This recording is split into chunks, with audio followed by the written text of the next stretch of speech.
বাবা-মারা বৃদ্ধাশ্রমে থেকেও তারা চায় যে তাদের সন্তানরাই যাতে ভালো থাকে। বাবারা তো আসলে মেয়েদের ভালোবাসার প্রথম ভালোবাসা যেটাকে বলে। সকাল থেকে রাত অবধি সে পাপা কোথায় করতেই থাকে। আমি একদমই আবদার করতাম না। আমি খুবই লক্ষ্মী বাচ্চা ছিলাম এবং এখন আমি অনেক লক্ষ্মী। তো happy father's day to all the father's, world wide যত ফাদার্সরা আছে। এবং বাবারা তো আসলে মেয়েদের ভালোবাসার প্রথম ভালোবাসা যেটাকে বলে, চোখ ফুটেই যাকে দেখে প্রথম পুরুষ। তো আমার মেয়ের ক্ষেত্রে বলি, আমার মেয়ের ফাদার্স ডে, ও তো সারা বছরই ওর ফাদার্স ডে, কারণ সে হচ্ছে বাবা ভক্ত, মেয়েরা একটু বাবা ভক্তই হয়। তো সকাল থেকে রাত অবধি সে পাপা কোথায় করতেই থাকে। তো ভালো লাগার জায়গাটা যে আমার বাবাকে আমি যতটা ভালোবাসি, আমার মেয়েও আমার বাবাকে ততটাই ভালোবাসে এবং যুগে যুগে আসলে বাবাদের ভালোবাসা আমরা কখনোই ভাষায় প্রকাশ করতে পারি না।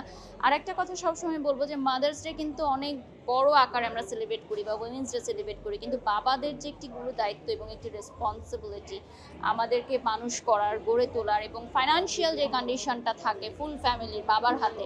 তো বাবার দিবসটা আমি চাই যে ওয়ার্ল্ড ওয়াইড আরও বড় পরিসরে এটা অ্যারেঞ্জ করা হোক এবং প্রত্যেকটা বাবাকে স্পেশাল ফিল করানো হোক। শুধুমাত্র স্পেশাল ডেতে নয়, সারা বছর জুড়েই বাবাদের দিকে আমাদের নজর রাখতে হবে। আমরা এখন বড় হয়েছি, সো বাবাদের কি লাগবে না লাগবে, যেভাবে ছোটবেলায় বাবারা আমাদেরকে টেক কেয়ার করতো, আমাদের উচিত সেভাবেই টেক কেয়ার করা। আসলে আমি তো কখনো ভাবতেও পারি না যে বাবা মারা বৃদ্ধাশ্রমে থাকবে, এবং আমাদের চ্যারিটি ফাউন্ডেশন থেকে কিন্তু বৃদ্ধাশ্রমের সাথে কোলাবোরেশন হয়ে আমরা কাজ করি।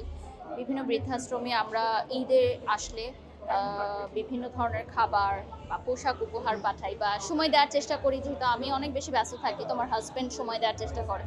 এবং তখন আমি ফিল করি যে আসলেই বাবা মারা বৃদ্ধাশ্রমে থেকেও তারা চায় যে তাদের সন্তানরাই যাতে ভালো থাকে। এটা আমার কাছে খুব অবাক লাগে যে যেই সন্তানরা তাদেরকে বৃদ্ধাশ্রমে ফেলে গেছে তাদের জন্য তারা বেস্ট উইশেসই কামনা করে। তো বাবা মারা আসলে অনেকই মহান। আমি একদমই আবদার করতাম না। আমি খুবই লক্ষ্মী বাচ্চা ছিলাম এবং এখন আমি অনেক লক্ষ্মী। আমার আবদারের মধ্যে কিছুই ছিল না। আমার চাওয়া পাওয়া খুবই সামান্য ছিল।